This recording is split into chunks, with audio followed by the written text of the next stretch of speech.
Bir hışmile geldi geçti peh peh peh peh. Kiziroğlu Mustafa Bey hey hey hey.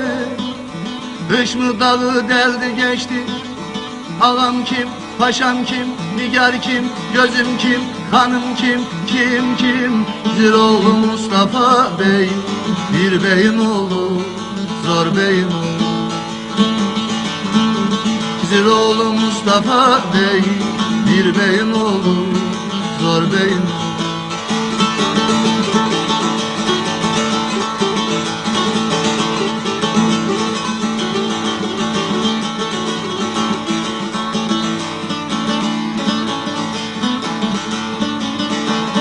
Vay ben ona eş olaydım peh peh peh peh. Anadan 15 olaydım hey hey hey.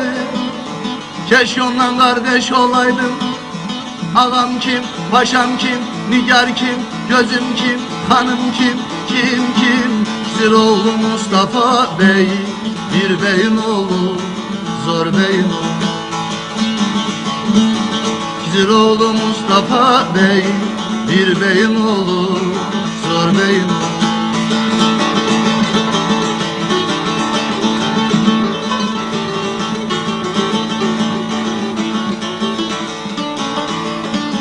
Bir atı var alapaça peh peh peh peh. Mecel vermez kırat kaça hey hey hey.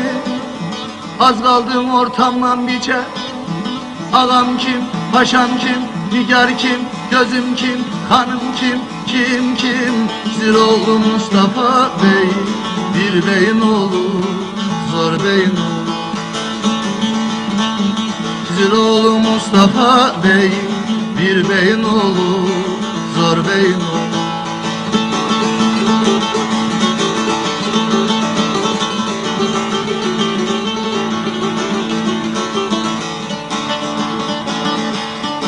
Hayeden de hayat teper peh peh peh peh. Huyeden de huya teper hey hey hey. Köroğlu'nu suya teper.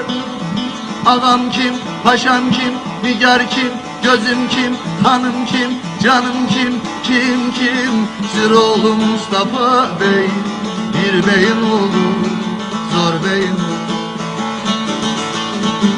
Kiziroğlu Mustafa Bey, bir beyin oğlu, zor beyin oğlu.